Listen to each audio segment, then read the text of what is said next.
Hi everyone, David MacDonald here, owner and founder of Vitality Fitness Calgary.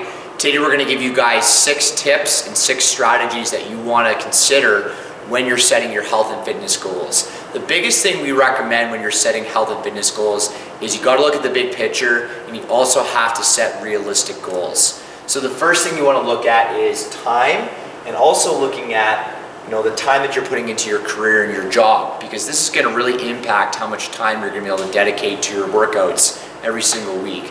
So you'll want to look at, number one, not only how much time you have to put into your workouts, but how much time you're actually willing to dedicate into working out and into exercise.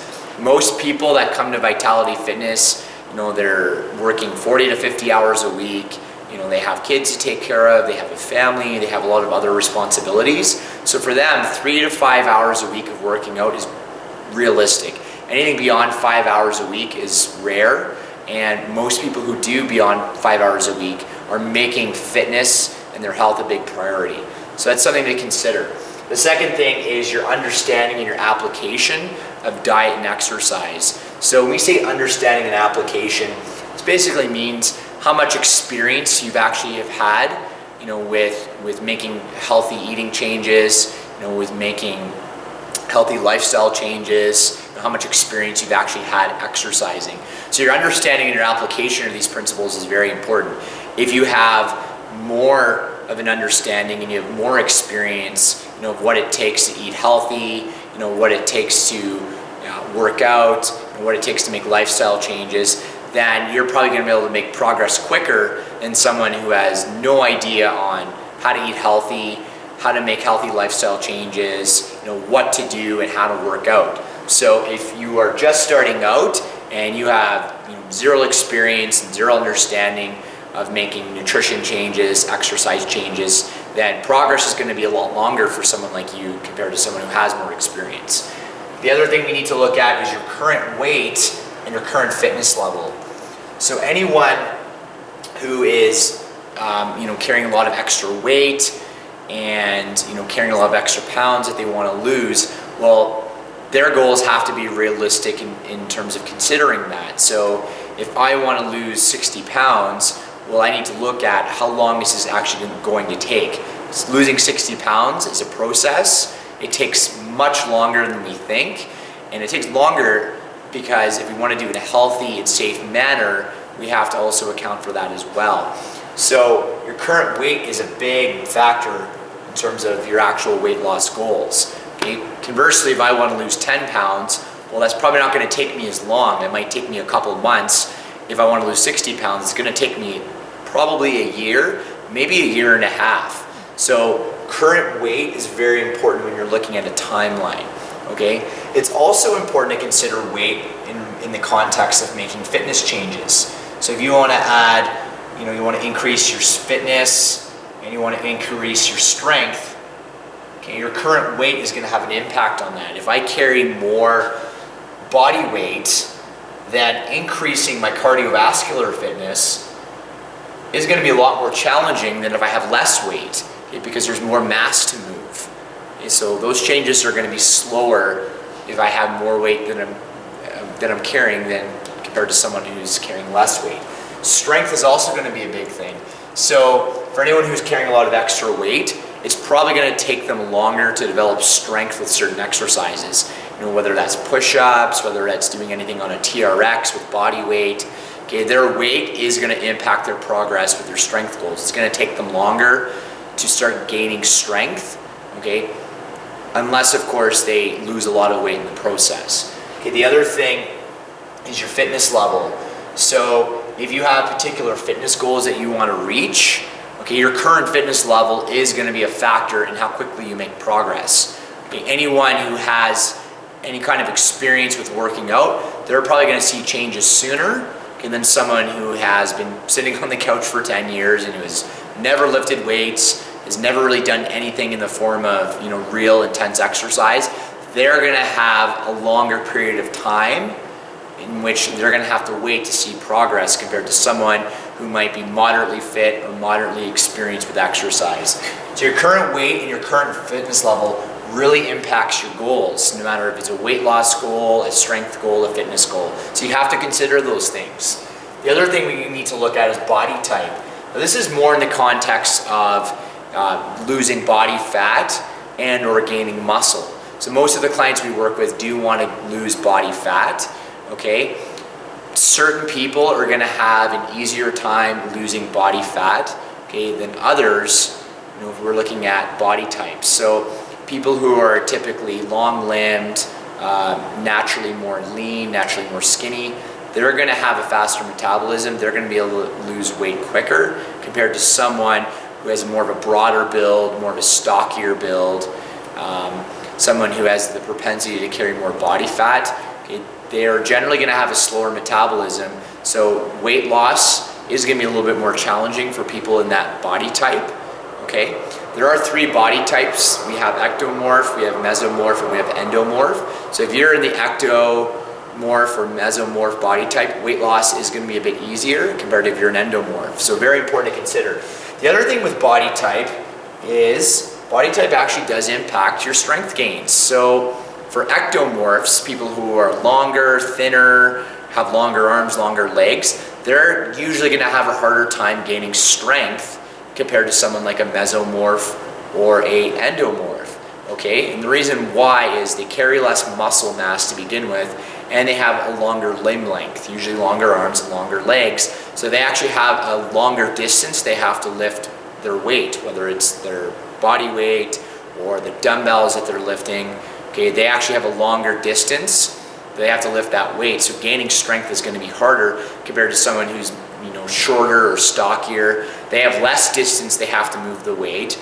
They tend to carry more muscle mass, so gaining strength is going to be a lot easier for them. So body type is actually very important when looking at strength goals. Looking at, okay, do I have long limbs? Do I have long legs? Do I have shorter limbs? Do I have shorter arms, shorter legs? Okay. The other thing we want to look at body type is losing weight on particular areas. So a lot of the clients we work with, they want to actually target certain areas. So they want to target, their hips or their stomach or their thighs. And body type is very important to consider. Some of us are going to have a different bone structure than others. Okay, some of us are going to carry more body fat or more muscle on a particular area. Okay, some of us, no matter what we do, we're just naturally going to have bigger thighs, bigger hips than someone else. So you got to look at your actual body type in that context as well. Is what is my actual body type? Do I just naturally have more weight on my hips and my thighs?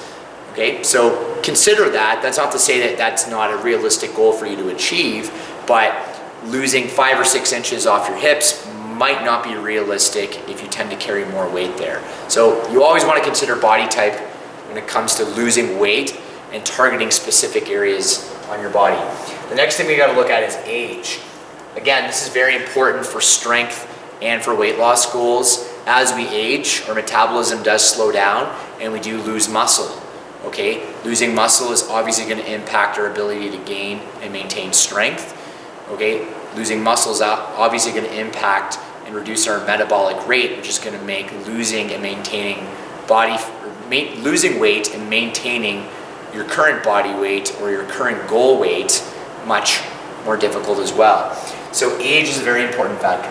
Now that's not to say that you can't make tremendous progress as you age, okay, but progress is going to be harder to achieve the older you get. Okay, if we take someone who's 25 and we take someone who's 50, the person who's 25 is probably going to be able to gain strength quicker. They're probably going to be able to lose weight quicker compared to the 50-year-old. The 50-year-old can lose weight, they can gain strength, they can make progress, but it's going to be at a much slower rate compared to someone who is, in their prime, who's 25 years old. So age is very important to consider when it comes to gaining strength and losing body fat and maintaining a healthy body weight.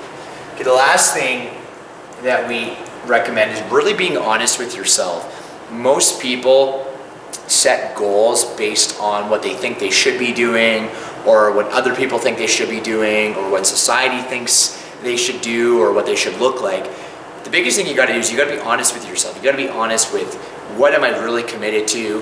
what do I really want? What do I really want to give up and sacrifice? That's another thing that we tend to neglect is what's the cost? What's the price for achieving what I want to achieve? Am I willing to make those sacrifices? Am I willing to cut those foods out of my diet? Am I willing to exercise 6-7 hours a week? And am I willing to reduce the amount of social outings and dinner dates that I have with my friends to achieve my goals? So am I willing to sacrifice and pay the price for what I want? And that's going to require you to be very honest with yourself and to really genuinely ask, what am I willing to give up? What am I willing to sacrifice? Because there's always something we have to give up to reach our goals. We love to believe that we can have our cake and we can eat it too, but that's not realistic. And with anything you're going to ever go for and achieve in your life, you have to give up something. There's always a price for the prize, so to speak. So be honest with yourself. Ask yourself what you're willing to dedicate, what you're actually willing to change, whether that's eating habits, whether that's exercise habits, what are you actually willing to change? And most importantly, what are you willing to sacrifice and give up? So those are the 6 things that we recommend that you consider and that you look at when you're setting your health and fitness goals. And we recommend that to make sure that your goals are realistic and achievable. Okay, more often than not, people don't achieve their goals because they're completely unrealistic. Okay, they're not in alignment with these 6 things that we talked about. And if people actually looked at these 6 things and they actually set realistic goals, they would probably have more success than if they set a goal that is completely unrealistic, something that they're probably never going to A, achieve, and B, they probably don't even want to achieve if they actually were honest with themselves. Okay? The big thing I want you guys to also take away from this is that realistic does not mean limiting yourself. So I also want to make sure that you guys are setting goals that are going to motivate you and that are going to push you. So when I say setting realistic goals, that doesn't mean taking it easy on yourself and giving yourself a free pass.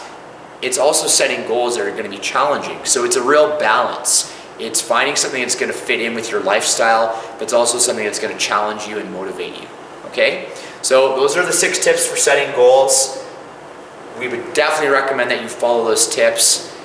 If you have any questions, any comments, okay, post those questions and comments below. We'll answer them. We'll be happy to give you any additional feedback and advice. If you want to check out Vitality Fitness Calgary, the best way for you to do that is to go to our website at vitalityfitnesscalgary.com. Click the link on the right-hand side. Okay, it's the 1-month trial for $20 link. That's going to take you to a page where you can register for your 1-month trial and you can come try out some of our classes and see if our programs are fit for you. Thanks so much for watching, and we'll see you soon.